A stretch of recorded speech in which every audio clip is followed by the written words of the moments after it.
It's short story time. You know me, I like the stories short and sweet. This is one of my favorite. It's called In a Nutshell, and it's by Joseph Anthony. The pictures or illustrations are by Chris Arbo. And I love this book because, you know, I had my oak tree growing in the back that I planted in 2000.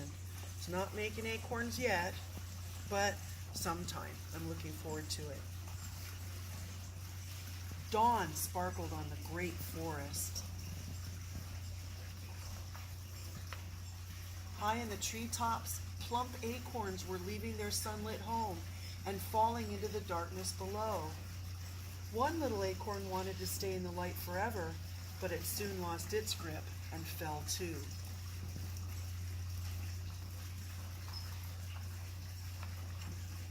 A moment later, it landed with a thump and lay still. The forest floor was very, very dark. I see creatures I recognize here. There's a salamander, second graders, remember? Amphibians, salamanders, frogs, and toads. Here's a centipede. No, I'm sorry, a millipede.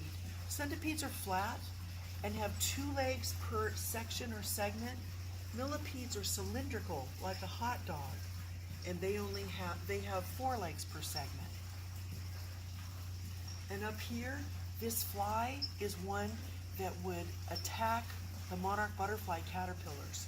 It's a taconid fly, so I would not want that, hopefully, in my yard, but I know they're here. Somewhere deep inside, the acorn knew it must get back to the sunlight. It would have to break free of its shell and become bigger than it was. So when the season was right, the acorn burst open. It pushed out roots and a stem and stretched itself into a tiny sapling. The sapling took food from the wet soil. It soaked up every drop of light its tiny leaves could reach and grew a little more every day. Do you see the Chinese praying mantis in the tree? Those are the big 3-inch long ones. Those are the ones that help our gardens. And do you see the ferns? A sporing plant, kindergarten, unfurling. That's how their leaves start. You can also call their leaves fronds, fern fronds. As days passed into years, the sapling discovered that becoming an oak wasn't easy. Hungry mouths nibbled it, and vines choked it. This is a wild honeysuckle. I have that growing up the fence over there by the mason bee house that I made. And here's a weevil. It's a kind of beetle with a long tube mouth that pierces things. They're especially rough on heads of cotton that make our clothes like this shirt. They're called cotton boll weevils, and that's a pest. I don't know yet what kind of caterpillar that is. I have to find out. Give me time. Sometimes it was icy cold. There's a flicker, a big woodpecker, and a chickadee, like I have in my backyard. At other times, it was burning hot. Look at the animals trying to escape. That poor coyote.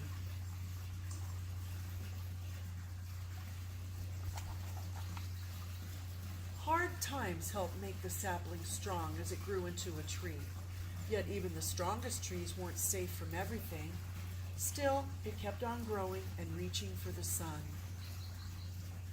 I like this log cabin. They had to cut those logs by hand. No chainsaws then. Monica, aren't you glad that the chainsaws aren't running today in the neighbor's yard? Yes, I am. Years passed, and what was once a small acorn became the tallest tree in the forest, with deep roots and sturdy branches. Oh, these children have made a tree swing. I used to have one of those.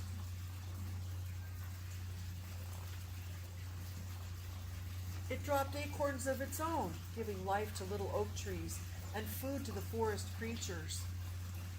Turkeys love acorns, and so do deer. At my mountain house, we had a little trouble with that. The turkeys and the deer would fight over the acorns. There's a squirrel up here in that cavity. That's what you call a hole in the tree. And look at the cedar waxwing with her nestlings. Remember, Evie, you had that cedar waxwing hit your window? There you go. But when it was old and tired, and its limbs and roots were rotten, the mighty tree could grow no more. Its life as an oak was almost over. The only way for it to become bigger than it was now was to die. When the tree fell, its crash shook the whole forest. Boy, you could feel that like an earthquake when they come down. Worms and insects took the tree's life and returned it to the soil. These are called, oh, there we go. Now we have a wood chipper going. It's always something, isn't it, Monica? Spoke too These are called soon. decomposers. They're all things that eat rotting wood and turn it back to soil to grow new trees. Finally, the tree became a pile of rich, dark earth. No one remembered that it was once a living tree grown from an acorn. Look, they're going to buy that house and fix it up. It seemed that the oak was gone forever when another tree was planted there, and the life of the oak passed from the soil into the new tree, a cherry tree. Here's a robin. Robin in kindergarten, can you see your namesake bird? And there's a western bluebird up here. If we're lucky today while we're making these videos, we'll see one in my front yard. I have some nearby. Oh, now that's making me hungry. Look at that. When the cherry tree grew up, birds ate the fruit, scattering cherry seeds and new life all through the forest. Here's a flicker. You recognize that woodpecker from my classroom. I have a couple of them on the wall. Great big woodpecker.